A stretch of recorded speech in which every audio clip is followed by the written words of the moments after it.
en Bogotá y candidato a la alcaldía en los comicios del 2002. Luego aspiró a la Cámara de Representantes por la lista de Mira y siendo elegido representante por Bogotá para la legislatura del 2014 al 2018.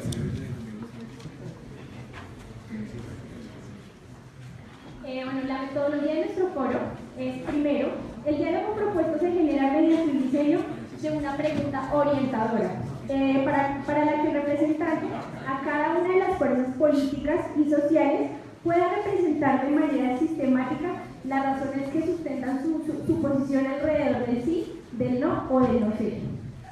Dicha pregunta será hecha conjuntamente por los docentes y estudiantes del programa de pregrado de Administración Pública, que en el marco del objetivo del foro buscan indagar en los posibles impactos respuesta a cada ronda de preguntas. La pregunta se otorgará mediante el mecanismo de sacar la pregunta o de la pregunta iniciada por nosotros. En caso de que considere pertinente, ellos tendrán 1 minuto de réplica para dicha respuesta.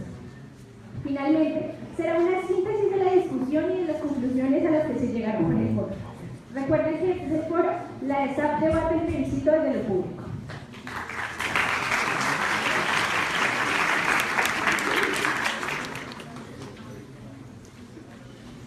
Nuestra primera pregunta, que va a ser respondida de izquierda a derecha, es decir, comenzando con Miguel Ángel Cetina, es: ¿cuáles fueron las razones para que durante 25 años en las que la Constitución mandató la formulación de un estatuto para la oposición, no se haya diseñado un marco de garantías para la participación de los partidos o movimientos políticos de oposición? Le damos la bienvenida a nuestro panelista, Miguel Ángel Cetina.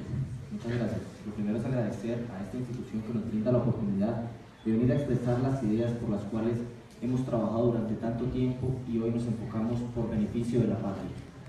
Realmente creo que con respecto a esta inquietud, lo que le ha hecho falta al país es esa vocación de que los gobiernos tomen en serio el papel de la oposición. Hay que ser francos, yo creo que es la primera vez que el país tiene una oposición seria, una oposición férrea o una oposición mayoritaria, porque en esta ocasión el gobierno del presidente Santos tiene la oposición tanto de la izquierda como de la derecha. Entonces es cuando nos vemos forzados a hablar de un verdadero estatuto de oposición. En este acuerdo que estamos hoy teniendo con el grupo de las FARC, pues lo primero que ellos solicitan es, por supuesto, que se les garantice la oportunidad de participar política, con lo cual estamos de acuerdo, con unas exigencias básicas. Entonces, con respecto a la pregunta, que por qué en este tiempo no se había hecho, porque habíamos carecido de voluntad política y tal vez el pueblo también estaba ausente de este debate, de poder llegar a esta participación, porque no tenía la necesidad de una oposición seria y de verdad. Esta pregunta. Muchas gracias. Invitamos al doctor Holman Morris a que conteste la misma pregunta. De esta invitación. Pero yo quiero antes de rebatir la respuesta aquí del colega, decirles cómo se sienten. ¿Cómo se sienten hoy, muchachos? Muy bien. Es decir, se firmó en La Paz con la guerrilla más antigua del continente, 10.000 hombres en armas dejaron y prometieron dejar de dar bala en este país. Y hoy ustedes oyen al comandante de las Fuerzas Armadas diciendo: hay que bajarle el lenguaje, descalonar el lenguaje, hay que tratarlos como colombianos. Timochenko le ha pedido perdón al país.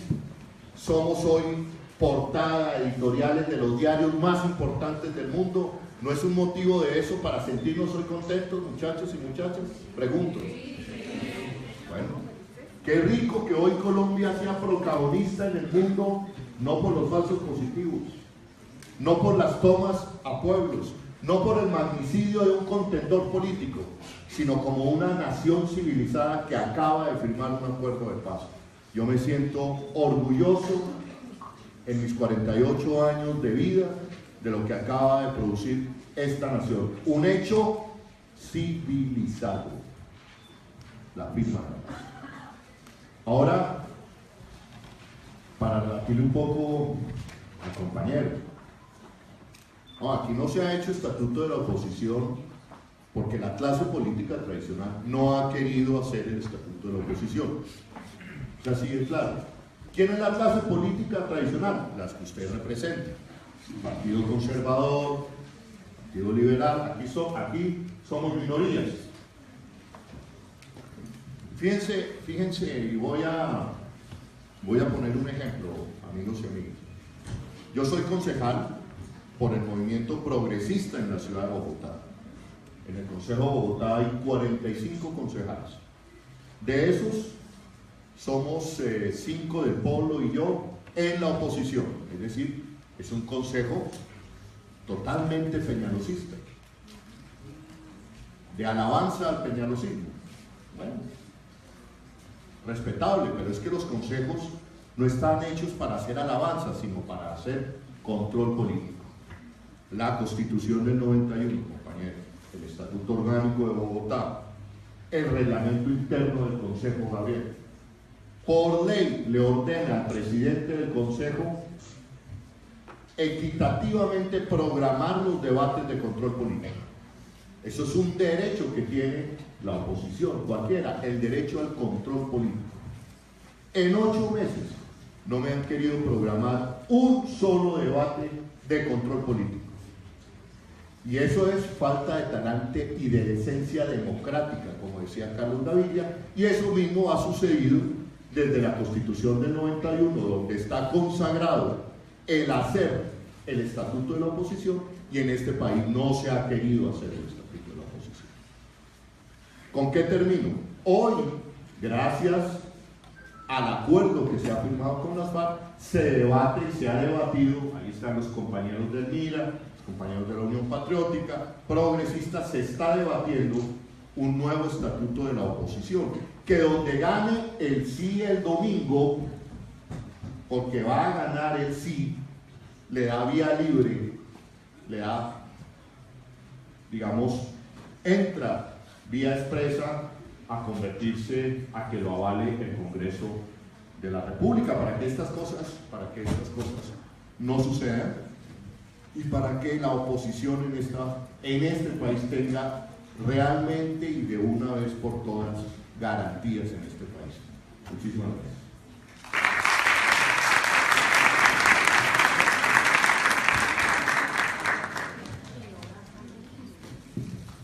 ¿Y una vez?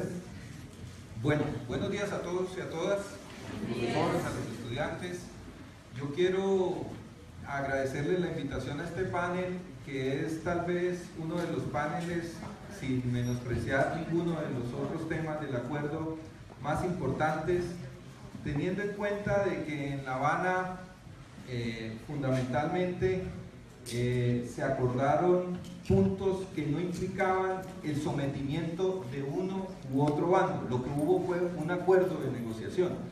En consecuencia, después de la refrendación del acuerdo, más que hablar de la finalización del conflicto o del posconflicto, nosotros preferimos hablar del posacuerdo, porque realmente lo que puede pasar y lo deseable que pase es que los conflictos en la sociedad, que son consustanciales a su naturaleza, se van a reproducir. Y tal vez el corazón de ese acuerdo es que podamos resolverlos, como dijo Holman, en el marco de una idea de civilización, de humanidad, no precisamente recurriendo a las armas. Entonces, el corazón de este acuerdo es tratar de excluir la violencia y las armas del ejercicio de la participación política. Yo creo que eso es en gran parte la esencia del acuerdo de La Habana. Ni Santos se va a volver socialista, difícilmente, ni Timochenko y las FARC se va a volver capitalista. Uno y otro van a seguir defendiendo sus ideas, pero el hecho de que las tengan no le debe implicar que sean eliminados físicamente. Lo digo yo desde la perspectiva de un movimiento. Yo represento una nueva generación de la militancia política, de una tradición de este país patriótica, comunista, que fue víctima de un genocidio político. Y si nosotros queremos abrirnos paso a una nueva historia, a un nuevo país, nunca más en Colombia se puede presentar un genocidio político donde 2 candidatos presidenciales, 13 parlamentarios y cerca de 6.500 víctimas fueron afectadas por causa de su orientación ideológica y por causa de su orientación política. Nunca más un asesinato en Colombia por razón de las ideas políticas, sea de derecha, sea de izquierda, sea liberal, sea conservador. La esencia de este acuerdo es eso. Por eso yo creo que si no se cumple este acuerdo, podríamos estar en riesgo de un nuevo ciclo de la violencia política. Y todos tenemos que garantizar que a nadie lo maten por sus ideas y que nos construyamos con mayor madurez como democracia para saber resolver nuestros conflictos. Finalmente, muchos de los mitos del acuerdo es que en La Habana se le entregó el país al terrorismo y a la FARC, etcétera, etcétera. Lo que es totalmente falso. Es muy triste que haya que hacer un acuerdo de paz después de 53 años de guerra para reglamentar un artículo que fue aprobado en la Constitución de 1991 en el artículo 112. Llevamos 26 años y la clase dirigente de este país no ha permitido. Por eso, si no aprovechamos la oportunidad histórica hoy para hacer reformas que nos permitan ingresar al siglo XX desde el punto de vista político, económico y social, va a ser muy difícil, porque esta clase dirigente no va a ceder espacios si no es en medio de una coyuntura de esta magnitud. Han pasado 26 años, se han presentado 16 proyectos de ley y el Congreso de la República, dominado por los partidos tradicionales, no ha permitido que el estatuto de la oposición salga adelante. Entonces, hemos tenido que padecer esta guerra para llegar a un acuerdo de participación política donde su primer punto es que haya garantías para la oposición, de que Holman tenga derecho a organizar su debate, de que la Unión Patriótica tenga su derecho a existir sin que nunca más le maten un militante, de que los conservadores, los liberales, los de derecha también tengan derecho físicamente. La pregunta es que sea capaz de convivir en medio de la diferencia y que para eso haya una regla de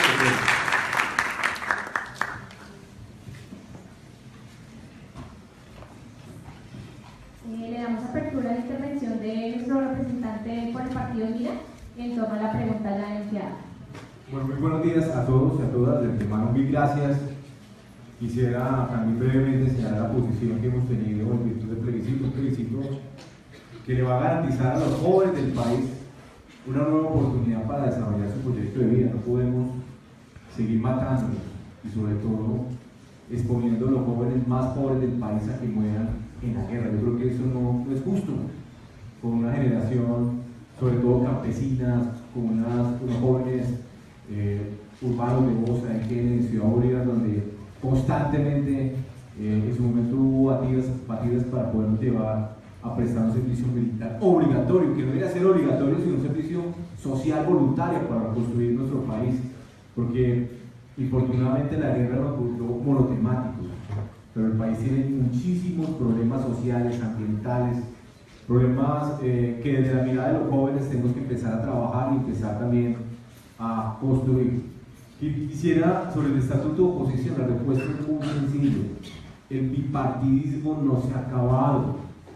Cambio Radical, los conservadores, en fin, todas las vertientes políticas que han surgido el Partido Liberal y el Partido Conservador han mutado y son los que hoy están representando esas colectividades. No les interesa un estatuto de oposición porque no les gusta la mirada disidente, porque no les gusta que se señale en el Congreso, en el Consejo, las deficiencias en materia de sus ejecuciones de política pública. No se ha hecho un estatuto de oposición porque llegar a un Congreso, llegar a un Consejo es muy difícil. No ha habido apertura política. Por eso el punto 2 del Acuerdo de La Habana tiene un título que me parece que es maravilloso y es apertura política, porque en el país no ha habido esa apertura política. Hoy para ser congresista, infortunadamente, hay que tener apellidos. Ustedes lo saben, los conocen. Muchachos como nosotros, que no somos de apellido, hacer una carrera política no es fácil. Empecemos la financiación. ¿Quién garantiza la financiación constante para un partido emergente? Nosotros lo hemos vivido, nosotros somos los partidos a que, digamos, una financiación estatal y pasamos nuestras reclamaciones para reposición de votos, somos de los últimos partidos en los cuales el Consejo Nacional Electoral nos afirma para aprobarnos la reposición de los votos, mientras al Partido Liberal, el Conservador, es al otro día que dan la plata. En segundo lugar, un sistema político corrupto, mediado por lo que se ha llamado la mermelada. Creo que uno de los puntos centrales que se debe hacer en este gran pacto que se va a llevar a cabo una vez aprobado el plebiscito es una reforma profunda al sistema electoral, una reforma profunda también al sistema de financiación de partidos políticos y una reforma profunda a poder garantizar una financiación transparente. Entonces es imposible poder un debate democrático ganar a mano limpia con un señor que está comprando votos a 100.000, 200.000 en poco. Es imposible así, no es el debate de las ideas, sino que más billete tenga para poder comprar una elección. En tercer lugar, no se ha implementado el voto electrónico, lo que permea todo el sistema electoral. Necesitamos un sistema electoral más transparente. Una ley de voto electrónico que ya se aprobó y no ha habido la primera elección con este sistema que es transparente y, como dicen los amigos de derecha, que ahora no les sirve el voto electrónico porque en su momento decían que era el que había perpetuado la izquierda en Venezuela, pero que ahora, en virtud de las elecciones donde prácticamente se demostró lo contrario, ya dicen no, ya hay presupuesto para implementar el voto electrónico. Nosotros, cuando hablo de nosotros, el Partido Verde, el Partido Polo y Mira, le enviamos una carta al presidente, ¿sí? Y progresistas, las minorías, le enviamos una carta al presidente de la República, porque parte de los acuerdos de La Habana conllevan una transformación del sistema de representación, donde los jóvenes, las mujeres, los indígenas, los afros verdaderamente estén representados en el Congreso de la República. Y hemos llevado, porque hacemos parte de la mesa del Estatuto de Oposición, a que la oposición sea reglamentada a nivel territorial, porque es inconcebible hoy que el partido del gobierno sea el que compra los medios de comunicación y cuando un congresista, un concejal, un diputado expresa algo, los medios de comunicación también lo censuren, porque para nadie es un secreto, la contratación y la publicidad es un mecanismo prácticamente que le pone una mordaza a los medios de comunicación para que sean independientes a la hora de informar en un debate público. Yo creo que ese es un aspecto muy importante. Nosotros, como minoría política, estamos señalando que el Estatuto de Oposición tiene que cobijar también esas expresiones emergentes. Partidos como el MAIS, MIRA, el mismo progresismo debe tener cabida en ese Estatuto de Oposición, porque en nuestro caso nuestra posición es de independencia. Aprobamos los proyectos que beneficien a la ciudadanía. Una oposición, por decirlo así, propositiva, o una independencia propositiva más bien. No oponerse por oponerse, sino una oposición, por decir, propositiva. Yo creo que ese espectro lo señaló muy bien el artículo 112 de la Constitución. Ya hay un fallo que establece que el Estatuto de Oposición debe cobijar esas expresiones emergentes, independientes, reconocer esa realidad política, y en eso pues estamos muy comprometidos los partidos que mencioné. Finalmente, yo creo que estamos en una etapa de esperanza que tenemos que construirla desde la visión jóvenes. Me parece inconcebible que los jóvenes hoy en las encuestas sean los que mayor rango de abstencionismo presentan. Parece inconcebible. Yo los invito a que por redes sociales, con sus grupos de amigos, impulsemos un voto positivo rotundo el próximo 2 de octubre. Es fundamental, es un mensaje para la clase política tradicional, es un mensaje muy claro que queremos un país diferente donde los jóvenes podamos también caber, y sobre todo las expresiones independientes dentro de este escenario político. Muchas gracias.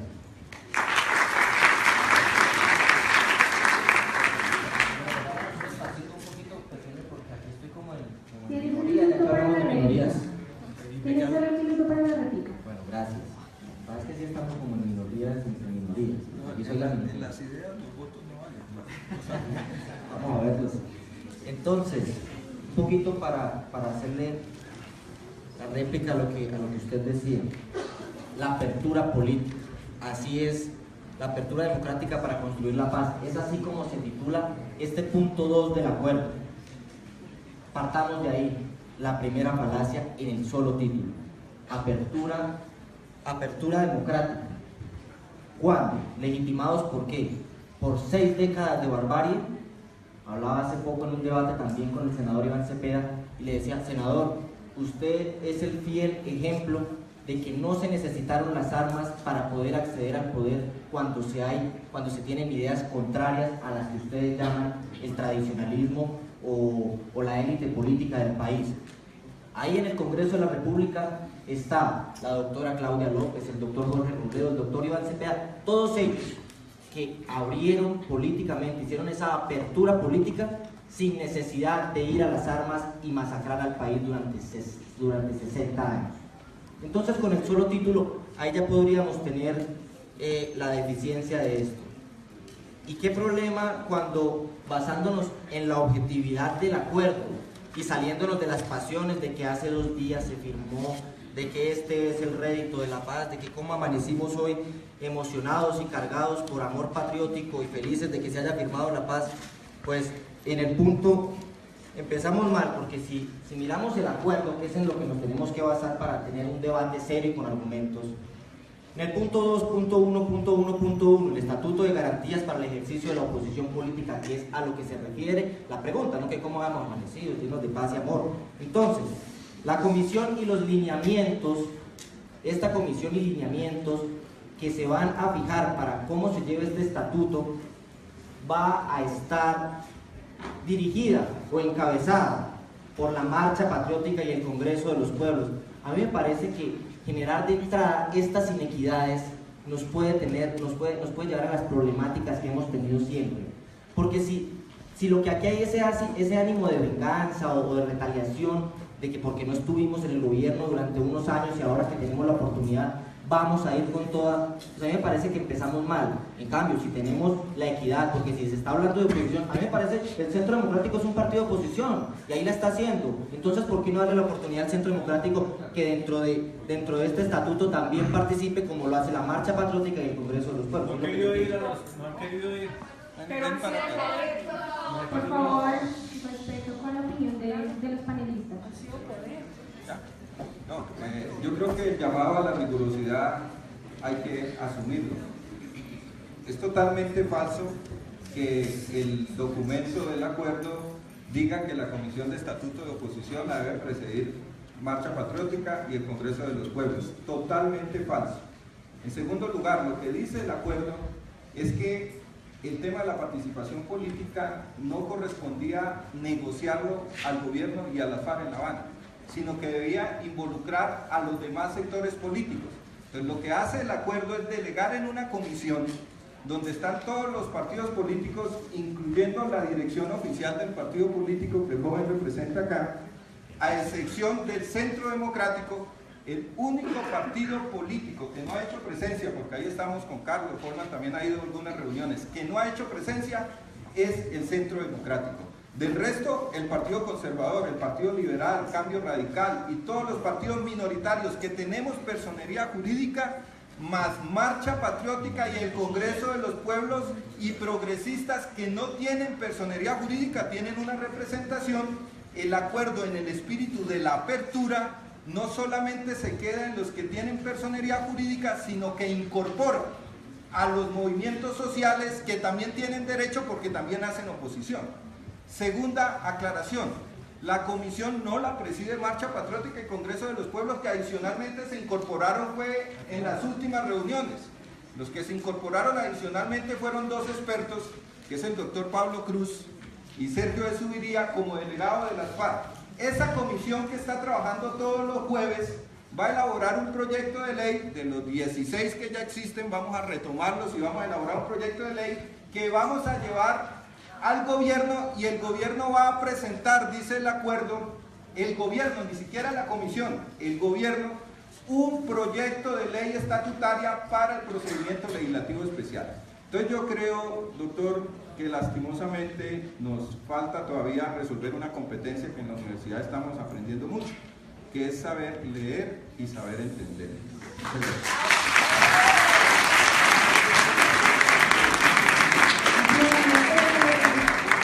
De manera de retroalimentación de lo que una tarea que es muy importante, porque se dejó dicho que la apertura política en el país no es importante, es vital.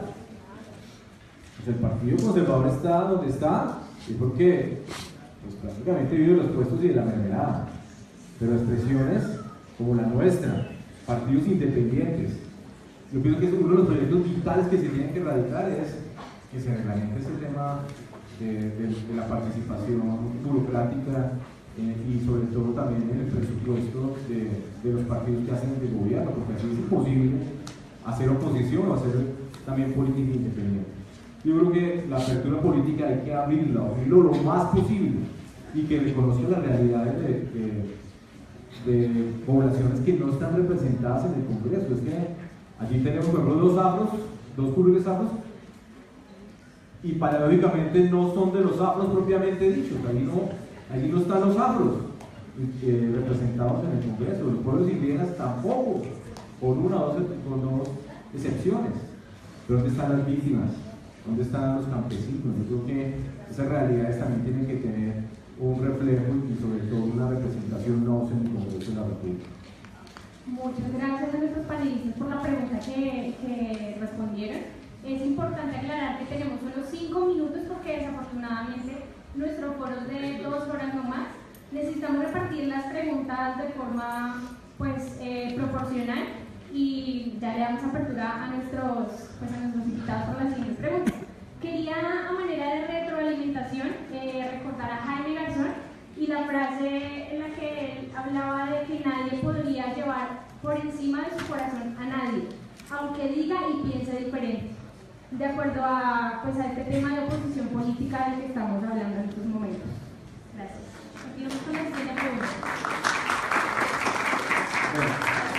La siguiente pregunta tiene que ver con uno de los asuntos más polémicos en términos del punto 2 de participación política. Este es precisamente el de las 16 circunscripciones especiales para la paz transitorias que se asignarán a los territorios más afectados por la guerra. Según la misión de observación electoral, hay 8 entidades territoriales con su representación en el Congreso. Entonces queremos saber desde sus perspectivas cuáles son los elementos que aportan a la democracia desde estas circunscripciones, o cuáles son, digamos, las afectaciones a la democracia que hay de estas circunscripciones especiales para la paz. Entonces, tiene la palabra Miguel Cetina. Perdón, es importante que tengamos en cuenta los carteles del tiempo, en que determinamos que son 5 preguntas, 5 minutos por cada pregunta, y hay réplica solo de 1 minuto. Entonces, por favor, súper pendientes de los carteles para que no nos excedamos en el tiempo. Gracias. Ya que no hay la oportunidad, yo quiero proponer una dinámica para que no solamente ellos tengan después toda la oportunidad de rebatirme, sino que acerquen de allá para acá. Sí, me parece de manera respetuosa con todos los panelistas, de derecha a izquierda ahora. Bueno, miren, empieza a correr el tiempo. En primer lugar, este es un punto muy importante para que se pregunte, porque donde se está haciendo mucha desinformación es con este punto. Lo primero que hay que decir es que en el punto de participación política no se conciben las curules para las FARC. Las curules para las FARC están en el punto de cese al fuego, cuando se habla de la incorporación a la vida civil de la guerrilla de las FARC conforme a sus intereses políticos, económicos y sociales. Y ahí las FARC negocian lo suyo, que tengo una opinión sobre eso, espero decirla más adelante. Aquí, como el espíritu del acuerdo es ampliar la democracia, se definió que en 16 regiones del país, 16 circunscripciones del país, donde operan 2 variables. Primero, son municipios o son regiones del país donde se ha padecido la violencia. Y en segundo lugar, son municipios o regiones del país donde los niveles de necesidades básicas insatisfechas son muy alarmantes. Se cruzaron esas 2 variables y se eligieron 16 regiones del país. Yo voy a hablar de la mía, yo soy norte santanderiano, soy cucuteño, pero conozco muy bien el Catatumbo. El Catatumbo nunca ha tenido un representante ni un senador en el Congreso de la República. El Senado de la República está conformado fundamentalmente por representantes, siendo una circunscripción nacional, de muy pocos departamentos. Entonces el Catatumbo nunca ha tenido un senador, a pesar de que ha padecido la guerra. No ha tenido ningún representante a la Cámara, porque todos los políticos van, cogen votos, pero no tienen ninguna vocería. Por primera vez en la historia, el Catatumbo, pero el Cauca, Arauca, los lugares donde se ha sufrido la guerra, van a tener por 2 periodos, no es eternamente. No le van a quitar ningún puesto a ningún político tradicional, las 164 curules se mantienen. Van a adicionar 16 de manera transitoria y de manera oportunista y falsa. Los que están en la campaña del no han dicho que esas 16 curules son para las FARC. Que me digan en qué parte del acuerdo dice que son para las FARC. Lo que va a haber ahí es la oportunidad de que el día de las elecciones el ciudadano de Tibú va a poder votar por uno de los 5 representantes a la Cámara que tiene derecho el norte de Santander. Pero adicionalmente le van a dar otro tarjetón para que vote por un ciudadano de su circunscripción de paz, para que por primera vez en la Cámara de Representantes los catatumberos tengan un vocero en el Congreso de la República de manera transitoria, por 2 periodos. Ahora, ¿quiénes se pueden presentar? Se pueden presentar los ciudadanos de esos territorios que no estén vinculados a ningún partido que tenga representación en el Congreso. Entonces todo el mundo con el estigma ha dicho, ah no, todos los que vamos a elegir ahí son guerrilleros. Yo les hago una pregunta. La conferencia de las FARC se desarrolló en los llanos del Yarí. Los llanos del Yarí, una parte queda en San Vicente de Caguán. ¿Quién es el alcalde de San Vicente de Caguán? Centro Democrático. Yo no sé qué irá a pasar. Puede salir elegido un campesino, puede salir elegido una madre comunitaria, pero también puede salir elegido Holman, el representante del Fondo de Ganaderos, el de la Federación de Comerciantes, el de la Asociación de Palmicultores, que está muy comprometido con el tema de la violencia en esa región. Entonces, concluir y mentirle al pueblo y decirle que las FARC va a tener, como lo dijo Plinio Apuleyo Mendoza en la columna del Tiempo, en la carta a Vargas Llosa, 26 representantes en el Congreso, que en últimas, desde otro punto de vista, deberían ser más que los 10, y ya argumento eso, es totalmente falso y es para engañar a la ciudadanía. Los 16 representantes en la circunscripción territorial de paz van a ser para los ciudadanos de esos territorios que por primera vez van a tener representantes. Y termino con lo de las FARC. Las FARC hizo un proceso de negociación en la Uribe en el 84. Surgió la Unión Patriótica, que no era solamente las FARC. La Unión Patriótica alcanzó a tener 13 representantes en el Congreso de la República. A los 13 los mataron. Los mataron. Si fuera un nivel de proporcionalidad y de reparación, la FARC inclusive tendría derecho a decir, nos devuelven los 13, nos devuelven la curul de Manuel Cepeda, nos devuelven la curul de Leonardo Posada, nos devuelven la curul de Octavio Sarmiento, nos devuelven la curul de los que este régimen político no permitió que vivieran para poder defender sus ideas. Entonces, es uno de los temas donde, alrededor de los cuales los opositores mienten y mienten descaradamente.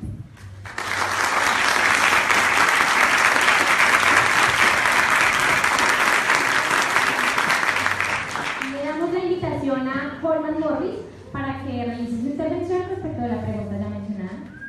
Bueno, yo creo que más claro, como lo ha dicho Gabriel, no puede ser. Sin embargo, yo quiero resaltar aquí un aspecto precisamente de ese punto donde ustedes, los jóvenes de todo el país o de esas 16 regiones, van a contar y tienen una posibilidad importante. Yo invito al movimiento estudiantil, a los movimientos juveniles de esas 16 regiones para que se organicen y aspiren a una curul en el Congreso de la República. Ustedes se pueden presentar. Y ustedes no son representantes de la FARC. Esa es la gran mentira, muchachos y muchachas.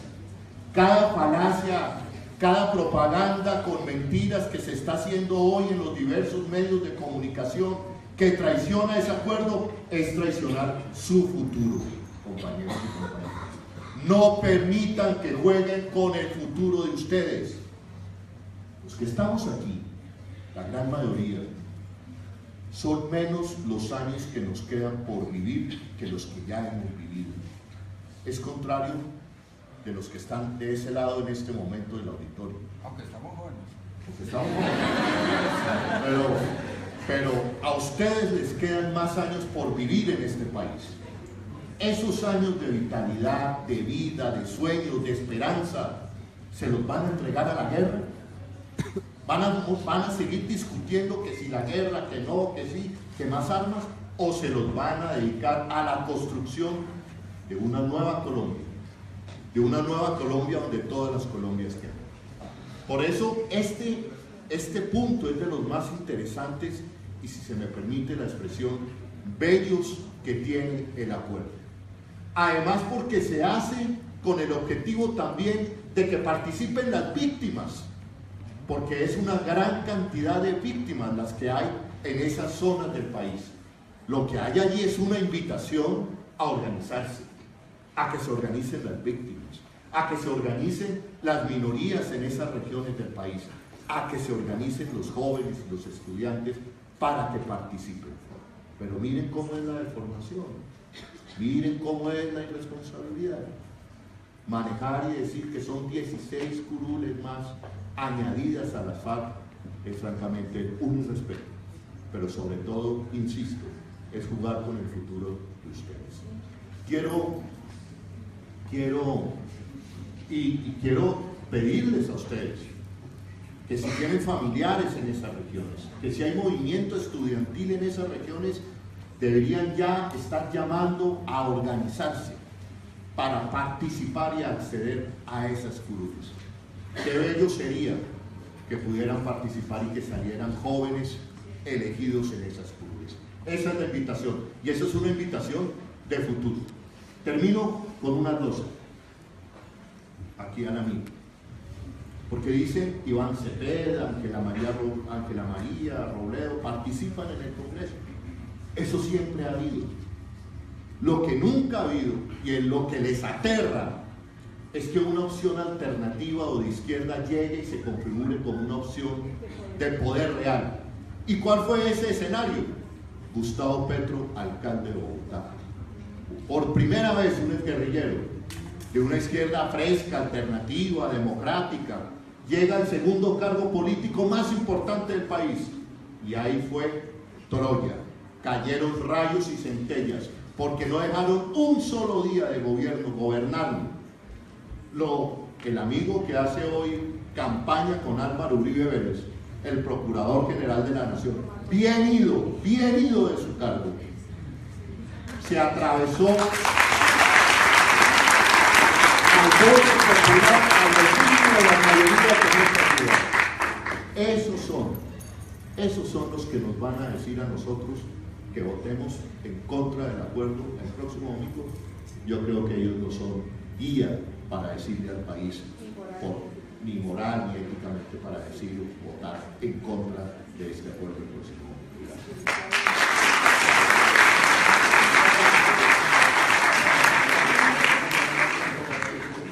Bueno, yo agregaría lo siguiente, es que más del 40% del territorio de nuestro país está por pensarlo, por construirlo, por conocerlo. Y en esos territorios hay campesinos, hay víctimas. En esos territorios es donde se está viviendo precisamente los problemas socioambientales y culturales más importantes del país. Yo creo que merecen una oportunidad de representación y sobre todo para que puedan agendar los debates y puedan agendar también las discusiones en el Congreso de la República. Llevar esa política local a un escenario nacional.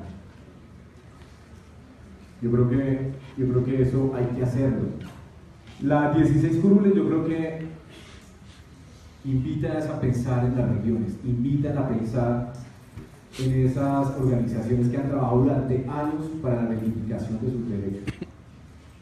Le quita también el poder a los gamonales que iban y compraban votos, que usufructúan esas regiones para llegar al Congreso de la República y poder allí, digamos, en esa representación. O curioso, llegan a esa representación y nunca hablan de las regiones por las cuales fueron elegidos. Y pasa en Bogotá, hay concejales que se hacen elegir en una localidad y mantienen su cuota electoral en esa localidad y no les interesan los problemas reales de todo Bogotá. Entonces el mensaje es el siguiente, para concluir: apertura política, que lleguen nuevas voces, que lleguen ojalá a esas organizaciones de campesinos, de mujeres, de jóvenes, de afros, que no han podido llegar al Congreso porque no tienen los mecanismos, porque el partido político les cierra las puertas, porque les cobran para poder tener su aval, porque necesitan tener apellidos para poder estar en una lista. Que lleguen al país para nutrir esa visión regional y nutrir los proyectos de ley, los debates y la visión política de la realidad regional. Yo creo que es un aporte fundamental que se tiene que hacer. Obvio, eso lo que genera es la desarticulación de los partidos tradicionales en esas regiones. Pero bien se decía aquí, cualquiera puede ser elegido, cualquiera. Yo creo que Colombia es una democracia que lo ha señalado. Aquí se votó por un alcalde de izquierda, Gustavo Petro, y allá en San Vicente del Caguán se votó por un alcalde de derecha, en Centro Democrático. Yo creo que garantías las hay para el que quiera postularse en los curules. Son curules temporales por 8 años, transitorias, pero sí oxigenaría mucho la política, le daría un nuevo aire en virtud, digamos, de los desafíos que se tienen, que son desafíos territoriales, los temas del agua, del monocultivo, el tema de los agricultores, de la minería ilegal que está acabando con los territorios. Yo creo que bienvenidos esos debates y bienvenidos a esas organizaciones que defienden esos intereses locales.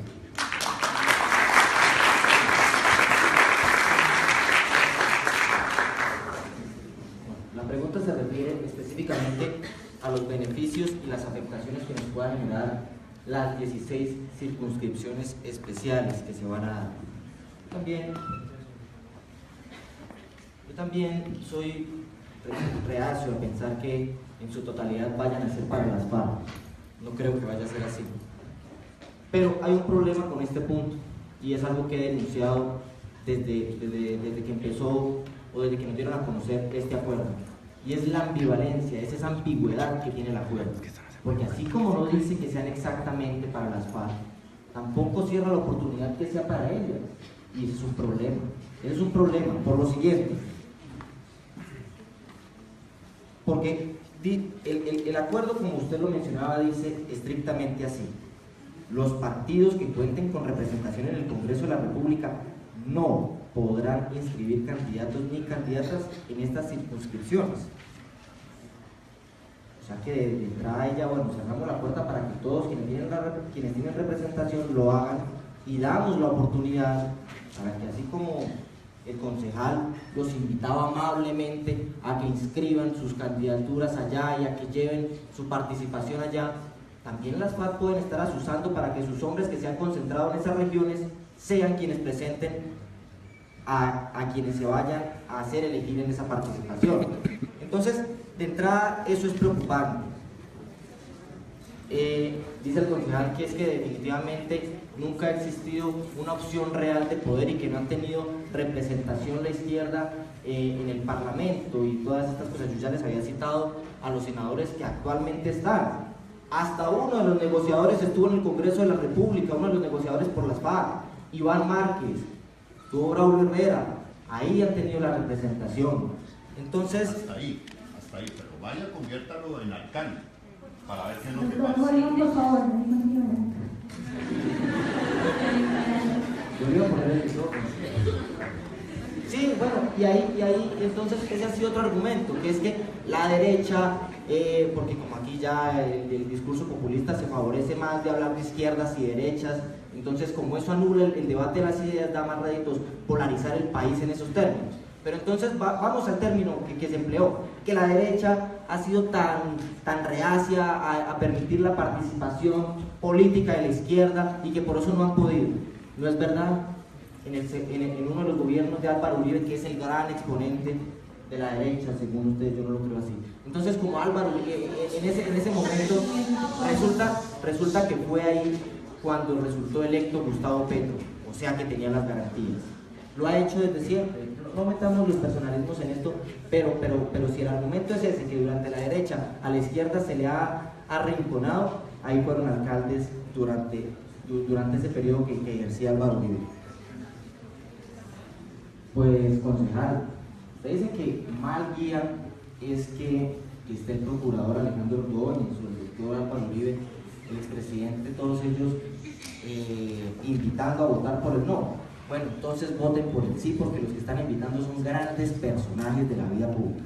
Ahí están los señores Castro, ahí está el señor Samper, electo con los dineros del narcotráfico, ahí está el presidente Juan Manuel Santos, el gobierno más ilegítimo que haya tenido Colombia en toda su historia. Ahí está el señor Maduro, que no tenemos los mejores, invitando por el sí, ¿no? Yo aquí vengo a debatir con las ideas y con los argumentos, o sea, a esto me invitaron. Yo estoy exponiendo los míos y con gusto estoy escuchando los de ellos y también escucharé los de ustedes, para eso vine. Ahí está el señor Maduro, allá estaba en Cartagena paseándose muy feliz, cosa que no puede hacer en las calles de Caracas porque ya sabemos cuál es la situación de Venezuela. Ahí está Timoteo. Entonces, si ellos son los del sí, bueno, ¿qué problema? No, vamos a continuar con la siguiente pregunta porque solo tenemos 40 minutos para continuar el debate. Entonces vamos con la pregunta final, la pregunta a la que le pueden meter más desarrollo, más especificidad. Siguen siendo los 5 minutos, pero por favor, puntuales con los 5 minutos. ¿Está bien? ¿Cuáles son las principales transformaciones que se iniciarán en el sistema político colombiano a partir de los acuerdos de participación política que se suscribieron entre el Gobierno Nacional y las FARC-EP? Comenzamos con el doctor Carlos del Partido Unidad, por favor. Gracias. Y también estamos por decir millones de colombianos honestos, trabajadores, las víctimas. Estamos por decir.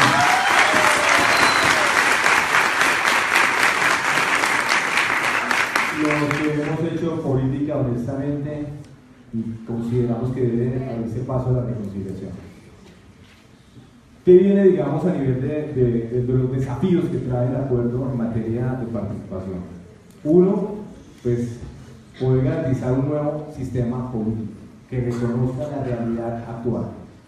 Partidos de derecha, partidos de gobierno, partidos de oposición, partidos independientes, partidos neutros, partidos emergentes. Esa realidad se tiene que reconocer.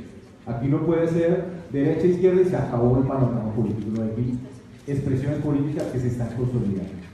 En segundo lugar, reconocer también organizaciones y movimientos políticos emergentes, sobre todo regionales, que se vienen gestando sobre causas particulares.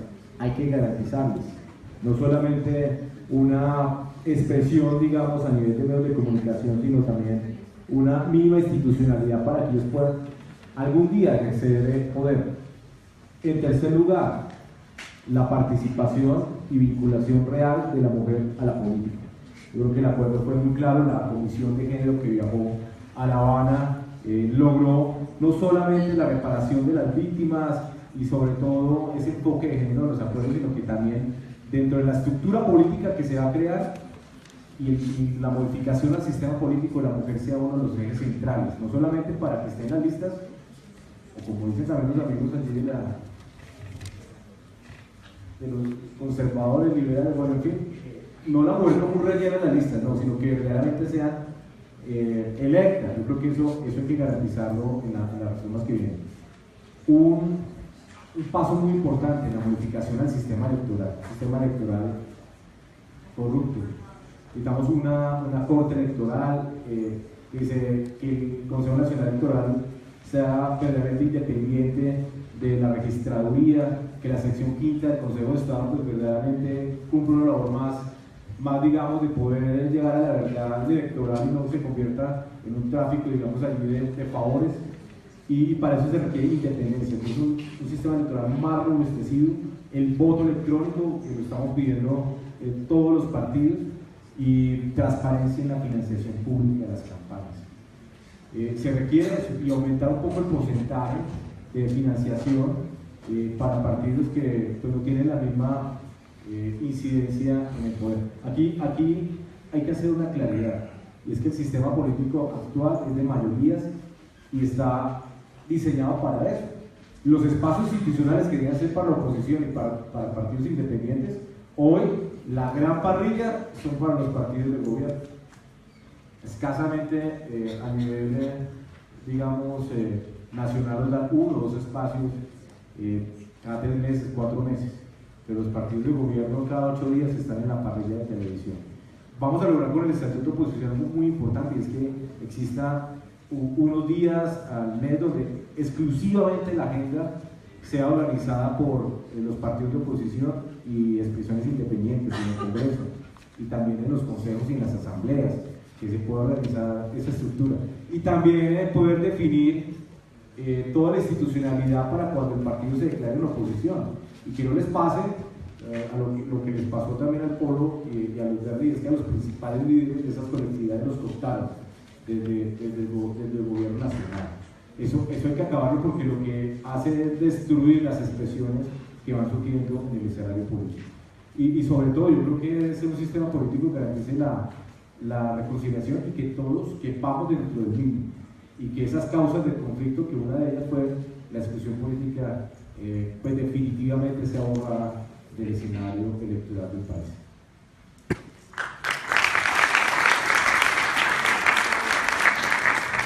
Bueno, queridos estudiantes y profesores, yo lo que quiero decirles es que salgamos en estos 3-4 días que nos quedan a vencer el miedo, a soñar otro país distinto, a pensar que nuestro futuro no puede ser el de nuestro. Es que pensarse un país donde la gente no se mate por sus ideas no es retroceder. Pensarse un país donde la tierra se distribuya y los propietarios no sigan siendo el 0.4% del 46% de la tierra no es ser un castrochavista, es ser simple y llanamente un ser humano que cree que la igualdad es una condición esencial del siglo XX y del siglo XXI.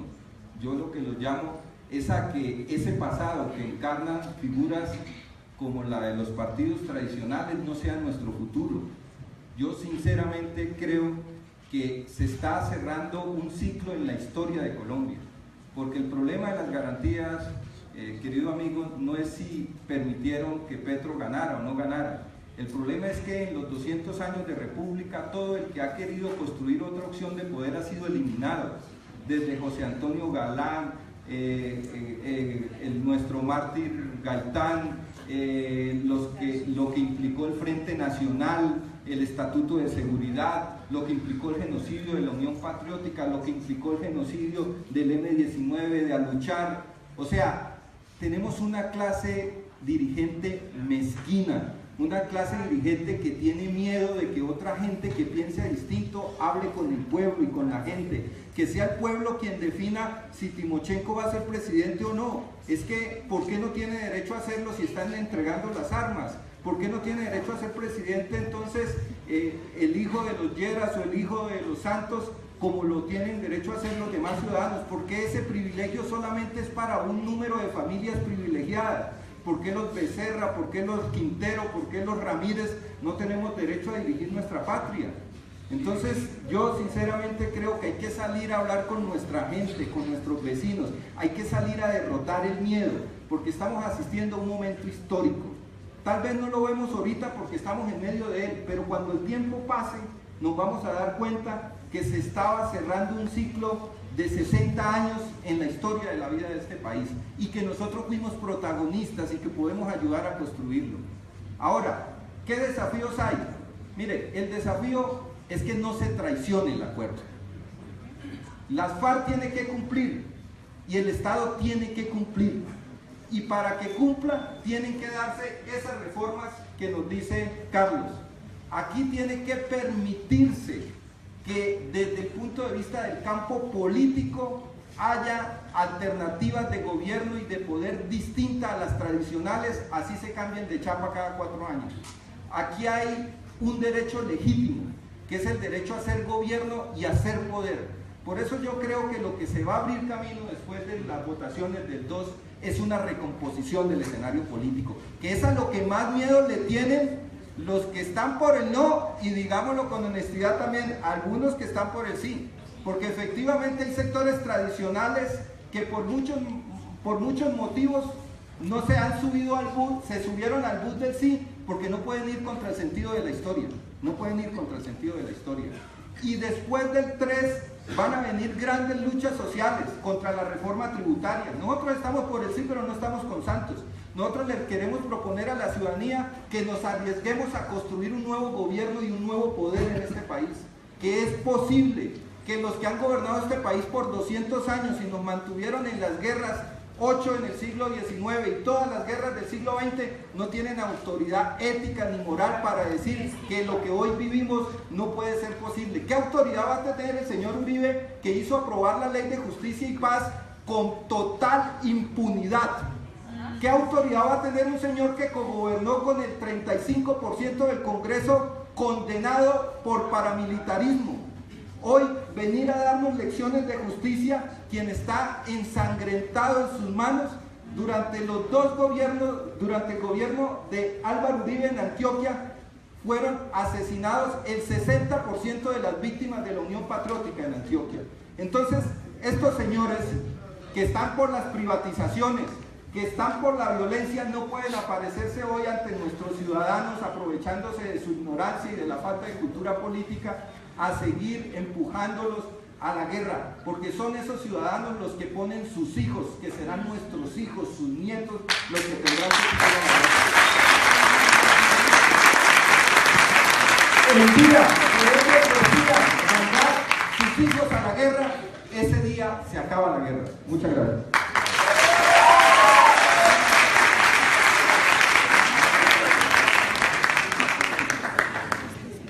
Siguiendo con este hilo conductor que nos deja Gabriel, el acuerdo, amigos y amigas, contempla la posibilidad de que ese acuerdo sea refrendado no solamente el domingo con un aplastante sí, sino posteriormente en una gran convergencia ciudadana en una Asamblea Nacional Constituyente. Y yo no puedo evitar aquí recordar lo que fue parte de nuestra juventud, Gabriel. Aquí se está dando una coyuntura más hermosa, pero con algunos ingredientes parecidos. En el 91 nos inventamos un sueño cuando nos habían matado los sueños. Mi generación, Gabriel y yo, hicimos parte del movimiento de la séptima papeleta. ¿Y por qué nos inventamos el sueño? Porque nos habían matado nuestros sueños. Acaban de matar a un Bernardo Jaramillo, candidato presidencial con 34 años de edad, de una oratoria esplendorosa que representaba parte de nuestra juventud, a la juventud de Gabriel. Habían matado a Luis Carlos Galán, que representaba otro sector de la juventud de este país, rebelde dentro del Partido Liberal. Y a nosotros, a un sector de la juventud, nos habían matado al comandante Carlos Pizarro León Gómez. Y a Jaime Pardo Leal. Sí. Éramos jóvenes de diferentes sectores y nos mataron esos sueños en una contienda electoral, 3 asesinatos de 3 candidatos presidenciales. Y nos inventamos el sueño para terminar esa barbarie. Se integra la vida civil el M19, el EPL, el ADO, el Quintilán, y nos inventamos la Asamblea Nacional Constituyente de 1991. Hoy estamos viviendo una coyuntura parecida, pero por la positiva, es decir, producto de un acuerdo de paz, no producto de magnicidios. Y es aquí donde viene mi invitación a ustedes, jóvenes, queridos jóvenes, querido presente y futuro de este país. ustedes tienen la oportunidad, como hace 26 años, de inventarse y liderar un gran movimiento ciudadano que en esta coyuntura del país transforme y lleve a Colombia al país de todos y todas. No puede ser posible que después de que gane el sí el domingo, el poder de este país quede en manos de las mismas castas tradicionales y políticas de siempre. Yo quiero invitarlos a ustedes, muchachos, a que después del 2 de octubre, el 3, se lancen todos ustedes a construir el gran movimiento ciudadano de transformación nacional en este país, liderado por la juventud de este país, estudiantil y no estudiantil, con sus liderazgos sociales en todo el país, y que termine ese gran movimiento como hace 26 años, liderado por los jóvenes, pero en una coyuntura de transformaciones sociales hacia la paz, hacia la consolidación de una paz con justicia social, liderado por ustedes, termine en una nueva Asamblea Nacional Constituyente. Hace 26 años dijimos lo siguiente: lo vamos a hacer con toda la gente, Asamblea Nacional Constituyente. Gracias.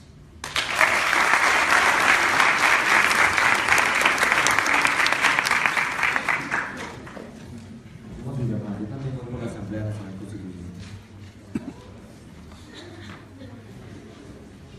La pregunta dice, ¿y cuáles son las transformaciones que vamos a ver con la aprobación de, por ejemplo, este punto? Yo me he tratado de seguir no a las emociones, como lo han hecho mis antecesores en el uso de la palabra, sino a la objetividad del acuerdo. He procurado en cada oportunidad tratar el acuerdo.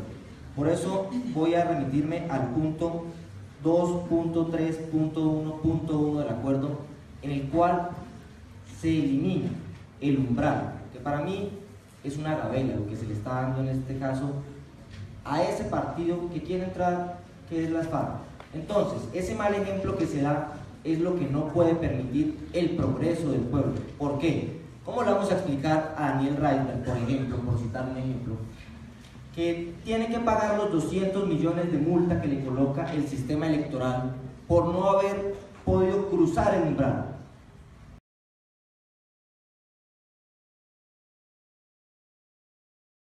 Muy importante para participar en política. Ustedes masacraron a la nación durante 6 décadas y eso es muy trascendental. Entonces, ¿qué le queda al pueblo como enseñanza? ¿Qué nos queda a las nuevas generaciones como enseñanza? Que ser bandido paga, pero no cualquier clase de bandido, bandido de alta talla. Porque entonces, ¿cómo le explicamos? Vamos a citar a cualquiera persona, por ejemplo, vamos a citar a don Pedrito, el señor del pueblo, que se ha lanzado 3 veces a la alcaldía, que lo ha hecho siempre de manera honesta, y reconozcámoslo. Tal vez esas castas mismas que en todo lugar lo hay, no le permitió acceder porque no se quiso dejar manchar de la politiquería y la corrupción. Pero ¿cómo le decimos que inmediatamente abrimos las puertas del Congreso de la República para que entren los que se han dedicado a delinquir durante tanto tiempo? Para mí, yo creo que ese es un mal ejemplo. Miren, el solo hecho de que una persona se dedique a pensar y mecánicamente piense que sí dio réditos políticos el haber sido criminal, solamente eso para mí genera unas tensiones sociales que creo que mañana podrían ser perjudiciales para nosotros los jóvenes, porque somos los jóvenes los que nos quedamos en este país dando la batalla. Entonces creo que si crecemos en un país donde los que nos gobiernan son los que han hecho tanto mal, pues definitivamente no vamos a tener un país viable y próspero. Yo digo que al paso que vamos negociando la institucionalidad y negociando las curules del Congreso, vamos a negociar con el ELN, las otras 10 o 26 o las que les den, con los pelusos, los puntilleros, las BACRIM. A ese ritmo nos va a tocar sacar a todos los legisladores de hoy para poder meter esa caterva de bandidos. Entonces creo que así va a estar como complicado. No, yo estoy hablando del acuerdo. Aquí nos hacían una pregunta a los panelistas y al público, nos hacían la pregunta que por qué... Silencio, por favor. Yo a su merced también me lo di el micrófono para que su merced me diga eso mismo y lo podemos grabar. Nos hacían una pregunta y es ¿por qué Timochenko no puede acceder a la política y ser presidente? Pues porque tiene 448 años de condena en firme, nada más por eso. Entonces, ¿qué hemos dicho nosotros? Estamos dispuestos a rebajar todas esas penas, los 700 años de condena que tiene Iván Márquez ya en firme. Estamos dispuestos a hacer esa rebaja. El gobierno Uribe le dio gabela a los paramilitares y les puso 8. Nosotros decimos denle en 5, denle en 3, pero no en el mal ejemplo de que no paguen un solo día de cárcel. No vayamos a permitir que el país caiga en ese abismo del que después tal vez difícilmente se pueda levantar. Usted, y volviendo un poquito a eso, los paramilitares de la impunidad, decía usted. Hoy esos mismos paramilitares que apoyan este proceso, porque eso hizo el gobierno Santos, juntó a los bandidos, porque los bandidos en suma, que no se vaya a malinterpretar esto, allá los paramilitares y las FARC dicen sí, acá hay un pueblo honesto, sincero y trabajador que también dice sí, como también los del no, que somos gente de bien, porque no somos criminales, decimos no. Entonces, eso hizo el gobierno Santos muy bien, sumó a un grupo de bandidos para decir sí y nos desalineó a una sociedad, porque lo triste es ver, por ejemplo, entre familias discutiendo en el almuerzo, porque unos van por el sí y otros van por el no, y si a alguno le ha pasado en la casa sabe que estoy hablando de cosas que son así. Eso sí lo supo hacer muy bien el gobierno. ¿Por qué hablo de ese mal ejemplo y de esa impunidad que se va a dar? Volviendo al acuerdo con la objetividad que me pedían aquí adelante los del público. El artículo 36 de este acuerdo dice: la imposición de cualquier sanción de la jurisdicción especial para la paz no inhabilitará para la participación política. Pero ¿cómo así? Que entonces, díganme la manera de poderle explicar a ese señor que ya le cité, por ejemplo, don Pedrito, que no pudo ser alcalde en tres ocasiones, pero a Iván Márquez, con 700 años de condena, o a Timochenko con 400, a ese sí pasemos los directicos al Congreso. A mí me parece que esa tensión social que se va a generar en el país va a ser muy grave. Bueno, agradecemos a los panelistas. La idea es que pues, estamos en el panel de participación, la idea es abrir el espacio de participación para que los estudiantes, docentes puedan intervenir y puedan hacer sus preguntas. Antes de que demos la ronda de intervenciones, tenemos que demostrar que este auditorio va a ser la primera expresión de la pluralidad y el debate democrático. Entonces, les pedimos bastante respeto. Vamos a hacer 3 preguntas, la idea es que sean conectadas, una por aquí al frente, otra en la mitad y otra allá arriba. ¿Listo? Por favor. Por favor. ¿Cómo te llamas? Estamos pasando al frente, por favor. ¿Julián qué? Cordero.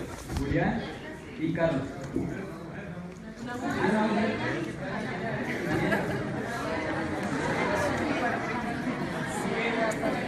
Listo. Entonces, sería Quique.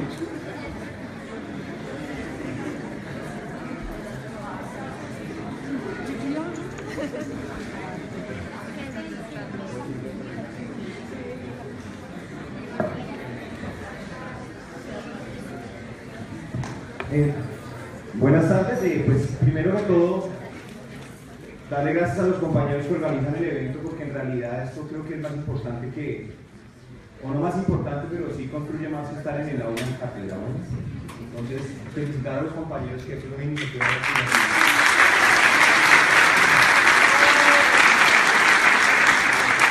También quiero pues, aclarar que las preguntas evidentemente se hacen desde el desconocimiento.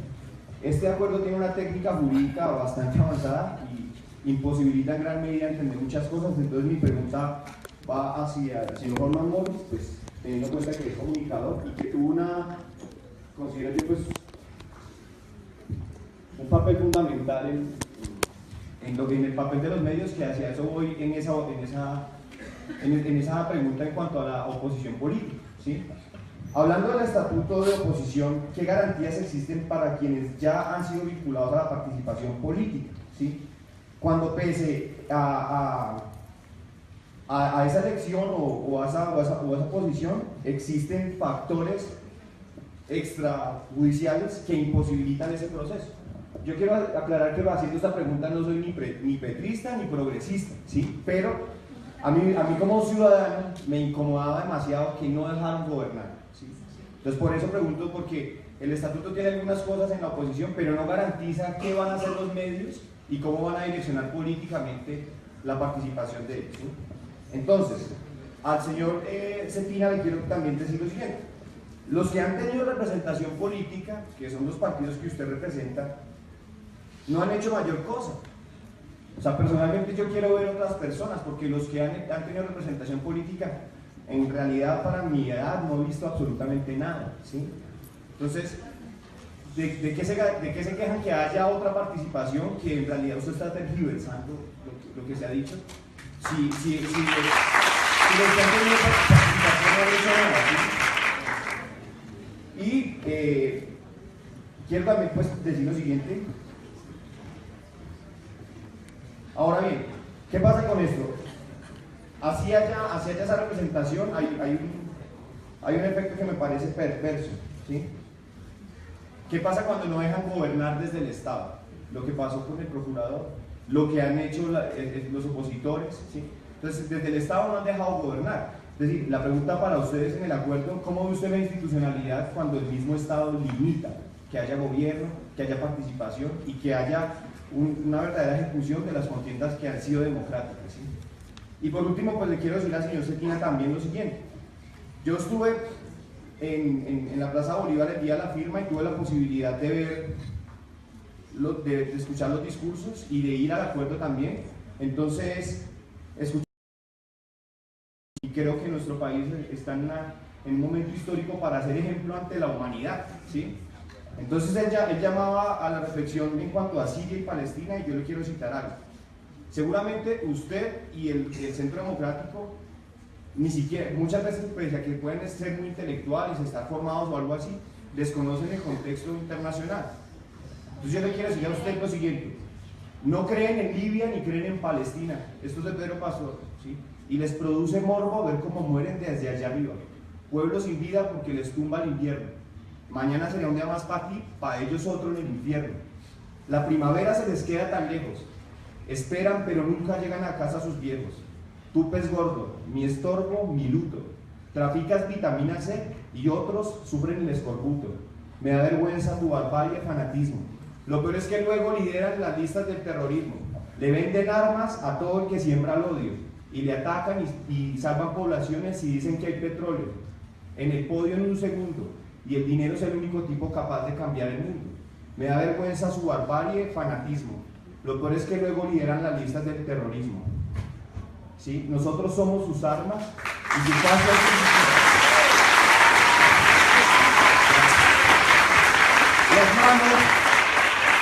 las manos son nuestras armas y las suyas nuestros hijos. Entonces, yo le quiero decir lo siguiente: si usted lo ve así, y ya voy a cerrar, pues usted es joven, mi hermano, y yo quiero que haya participación política, porque no quiero parecer ofensivo, pero con sus posturas usted como joven, a mí no me representa. Que vengan otros.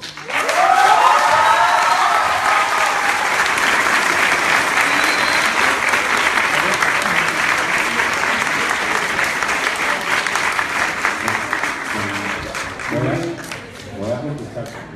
Espérate, primero son las preguntas. Se olvidan las.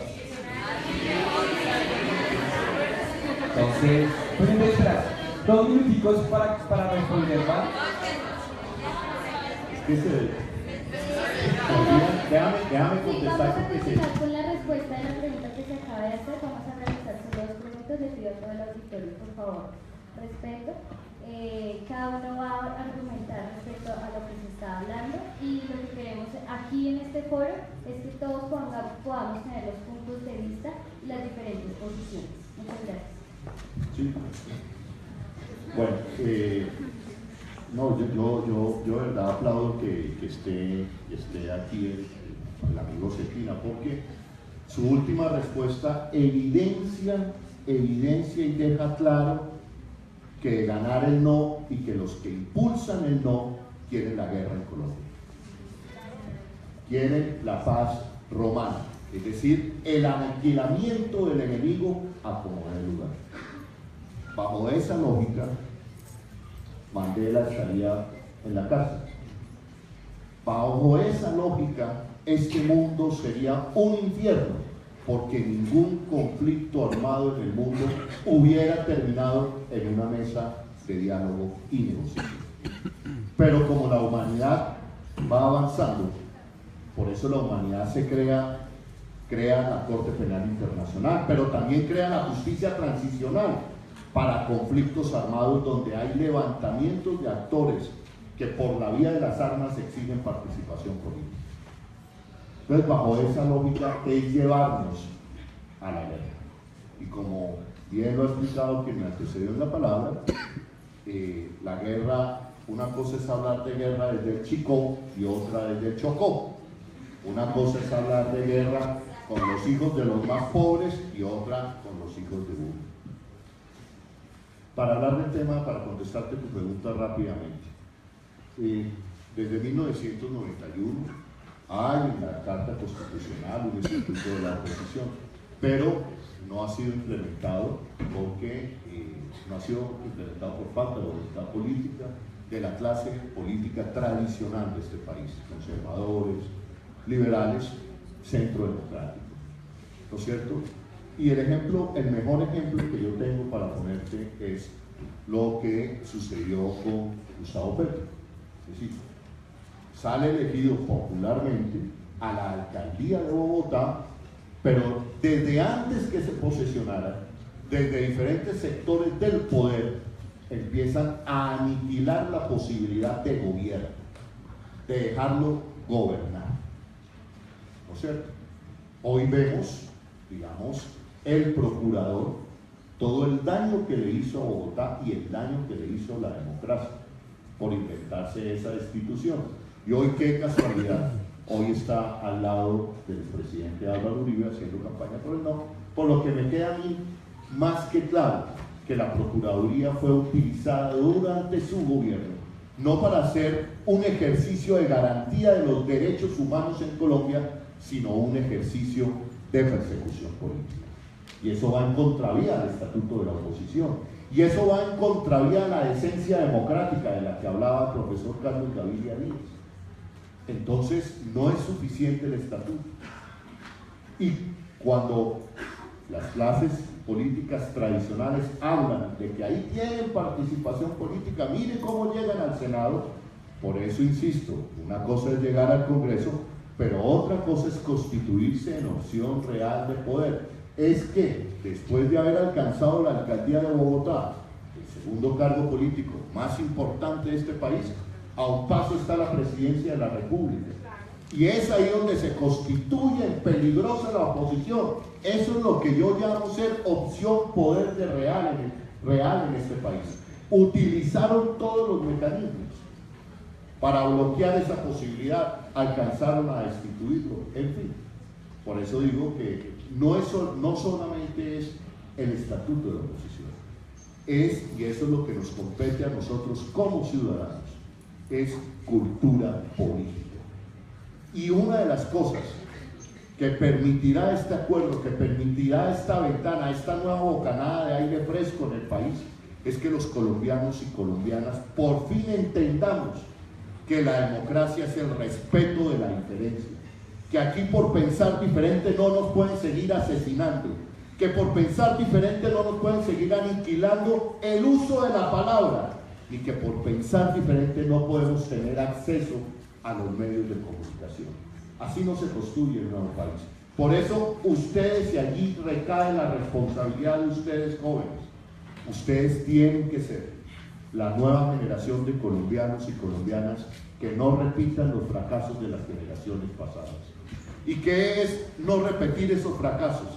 Jóvenes, ser hombres y mujeres de apertura democrática, de respeto a la diferencia, una nueva clase dirigente, una nueva clase política y una nueva clase empresarial. Esa es la responsabilidad de ustedes, compañeros. Gracias.